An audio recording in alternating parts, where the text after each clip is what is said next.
तो दोस्तों आज मैं सुनाने जा रहा हूँ शिव पूजन सहाय की लिखी कहानी माता का आंचल। ये कहानी का दूसरा पार्ट है। पहला पार्ट ऑलरेडी अपलोड है, डिस्क्रिप्शन में लिंक दी है, जाकर सुन सकते हैं। तो आइए शुरू करते हैं। ऊंच नीच में भई क्यारी, जो उपजी सो भई हमारी। फसल को एक जगह रखकर उसे पैरों से रोन डालते थे। कसोरे का सूप बनाकर उसाते और मिट्टी के दिए के तराजू पर तौलते राशि तैयार करते थे। इसी बीच बाबूजी आकर पूछ बैठते, इस साल की खेती कैसी रही भोलानाथ? बस फिर क्या, हम ज्यों त्यों खेत खलियान छोड़कर हंसते हुए भाग जाते थे। कैसी मौज की खेती थी। ऐसे ऐसे नाटक हम लोग बराबर खेला करते थे। बटोही भी कुछ देर ठिठक कर हम लोगों के तमाशे देख लेते थे। जब कभी हम लोग दादरी के मेले में जाने वाले आदमियों का झुंड देख पाते तब कूद कूद कर चिल्लाने लगते थे, चलो भैया दादरी साधु पिसान की मोटरी। अगर किसी दूल्हे के आगे आगे जाती हुई ओहारदार की पालकी देख पाते तब खूब जोर से चिल्लाने लगते, रहरी में रहरी पुरान रहरी, डोली में कन्हैया हमार महरी। इसी पर एक बार बूढ़े बड़ ने हम लोगों को बड़ी दूर तक खदेड़ कर डेलों से मारा था। उस खड़ूस खब्बी की सूरत आज भी याद है हमें। ना जाने किस ससुर ने वैसा जमाई ढूंढ निकाला था। वैसा गोड़ा मुंह आदमी हमने कभी नहीं देखा था। आम की फसल में कभी कभी खूब आंधी आती है। आंधी के कुछ दूर निकल जाने पर हम लोग बाग की ओर दौड़ पड़ते थे। वहाँ चुन चुन कर घुले घुले गोपी आम चबाते थे। एक दिन की बात है, आंधी आई और पट गई। आकाश काले बादलों से ढक गया। मेघ गरजने लगा। बिजली ओंधने की ठंडी ठंडी हवाएं ससुराने लगीं। पेड़ झूमने और जमीन चूमने लगे। हम लोग चिल्ला उठे, एक पैसा की लाई बाजार में बिखराई, बरखा उतरे बिलाई। बरखा ना रुकी और भी मसलादार पानी होने लगा। हम लोग पेड़ों की जड़ से सट गए, जैसे कुत्ते के कान में अंधई चिपक जाती है। मगर बरखा जमी नहीं, थम गई। बरखा बंद होते ही बाग में बहुत से बिच्छू नजर आए। हम लोग डरकर भाग चले। हम लोगों में बेजू बड़ा ही ढीठ था। संयोग की बात है, बीच में मुशन तिवारी मिल गए। बेचारे बूढ़े आदमी को सूझता कम था। बेजू उनको चढ़ाकर बोला, बुढ़वा बेईमान मांगे करेले का चोखा। हम लोगों ने भी बेजू के सुर में सुर मिलाकर यही चिल्लाना शुरू किया।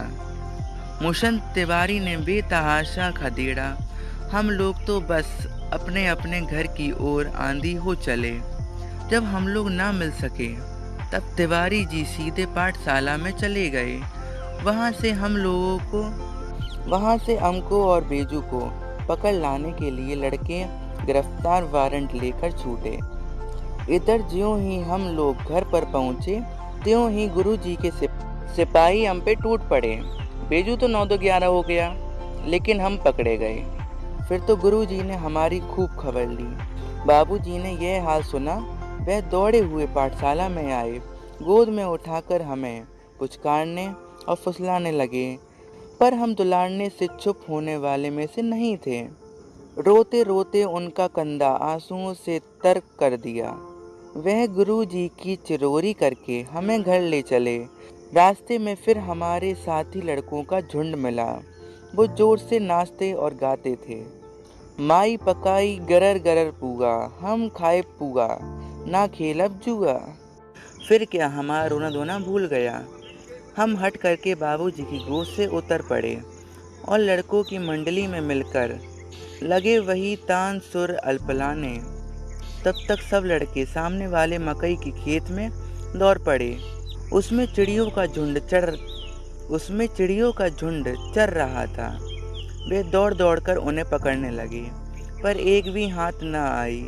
हम खेत के अलग ही खड़े होकर गा रहे थे, राम जी की चिड़िया, राम जी का खेत, खा लो चिड़िया भर भर पेट। हमसे कुछ दूर बाबूजी और हमारे खेत के कई आदमी खड़े होकर देख रहे थे और यही कहकर हंसते थे कि चिड़ियों की जान जाए लड़कों का खिलौना। सचमुच लड़के और बंदर पराई पीर नहीं समझते। एक टीले पर जाकर हम लोग चूहे के बिल में पानी उछालने लगे। नीचे से ऊपर पानी फेंकना था। हम सब थक गए। तब तक गणेश जी के चूहे की रक्षा के लिए शिव जी का सांप निकल आया। रोते चिल्लाते हम लोग बेतहाशा भाग चले। कोई औंधा गिरा, कोई अंटाचित, किसी का सिर फूटा, किसी के दांत टूटे, सभी गिरते पड़ते भागे। हमारी सारी देह लहूलुहान हो गई और पैर कांटों से छलनी हो गए।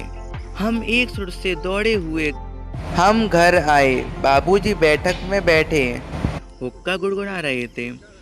उन्होंने हमें पुकारा पर उनकी अनसुनी करके हम दौड़ते हुए मैया के पास चले गए। जाकर उसी की गोद में शरण ली। मैया चावल अमनियाँ कर रही थीं। हम उसी के आंचल में छिप गए। हमें डर से कांपते देखकर वो जोर जोर से रोने लगीं और सब काम छोड़ बैठीं।